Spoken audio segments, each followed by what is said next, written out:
હવાર માં દેશે તઈને ઉઠે માર ભાઈએ પકડાઈ દીધું રડલું વધારે તો કોઈ કહેવાય નહીં ને કે મને તો ડોલ લઈને બેહાડીએ બ્રશ કરીને ભક્તિ ભાવમાં લાગી ગયો ભણ્યા પછી હવાર માં આટલું દેશે થાવું પડે પછી આપણે હાથ બરાબર છે અલ્યા માર ભાઈ હવાર માં શું કૂટે આવું પેલા ખાટલા પડ્યા ધોવા લઈ જા ને કે વસ્તુની જગ્યાએ તું કૂટાતો હશે. જો હુકુમ રાજમાતા ફટાફટ વાયથી નીકળવા દે ખોટું ઉડતું તીર લેવું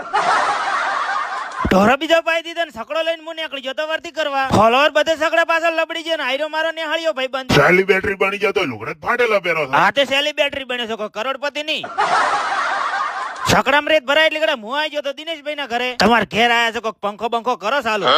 હા તે લબડા આટલું મોટું નહીં દેખાતો. ઓ માય મિસ્ટેક આડાવડું થયો ના આલ્યા વગર રીતિ ખાલી કરે જોઈ લો ને હારે અમન વર્દી હાલવા વાળા અજીબો શાન સહિંસા બચ્ચે મન કે સજ્જે ઘેર આઈને આવી ગયો હું માર મમાન ઘેર આયરો મોણો હોય હોવાનું કારણ આ મોણો હોય છે પરણેલાની વ્યથા એક પરણેલો સમજી શકે મિત્ર.